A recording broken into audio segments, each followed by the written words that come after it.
Alright, Richard, I got the crank out of this motor, and I expected it to be some tired, old, wore-out thing. I thought you guys told me it came out of a wrecking yard. The crank has been redone, but the motor's virtually blown up. I mean, you guys are lucky it just didn't blow up on you. I mean, look at this. I don't know if the camera shows the scratches in the crank, but look at how my fingernail catches it. This is crankage. That's just destroyed. I didn't even believe this thing had any oil pressure. This one you can see is that the bearing was trying to, well, you can just see the discoloration in it from heat. Every main, every rod is that way. And grab the bearing sitting here. Obviously we're throwing all this away and returning the crank and stuff, but this is not what I had bargained for on. I mean, this thing's been beat to shit in back. And normally in a car, I would say it's been ran out of oil. And you haven't been turning enough RPM to hurt it as an aircraft motor. So I don't know what the story is with it, but this motor's junk and ruined, and it looks like it doesn't have 50 hours on it. Now, little things that I don't like to see is, I'm switching to some new rods, but those rods have been torched on and off instead of just pressed like they were supposed to be. Somebody has no idea what they're doing as far as geo, which we knew that in advance because the fuel injection system's a mess.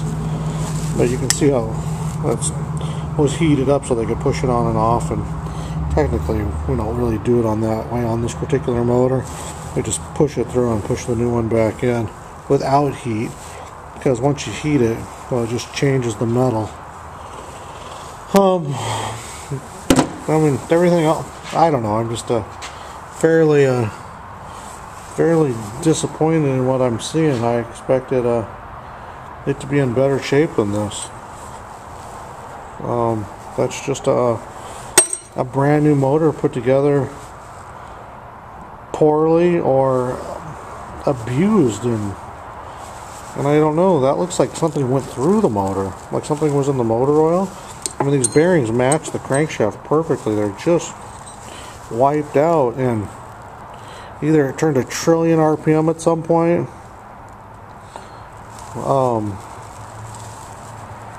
or just something went through it. It's just beat to crap. At any rate, it's all getting replaced, and then probably should have some kind of inspection done on it, like maybe after you get 25-30 hours on it, and pull the oil pan off, pull like the farthest rod and main bolt out, and make sure that those rod bearings are okay. I mean, we normally don't have any kind of issues like this, and this just frightens me that something's going wrong, and it's probably not on the engine side. It's probably on the side of how it's being used.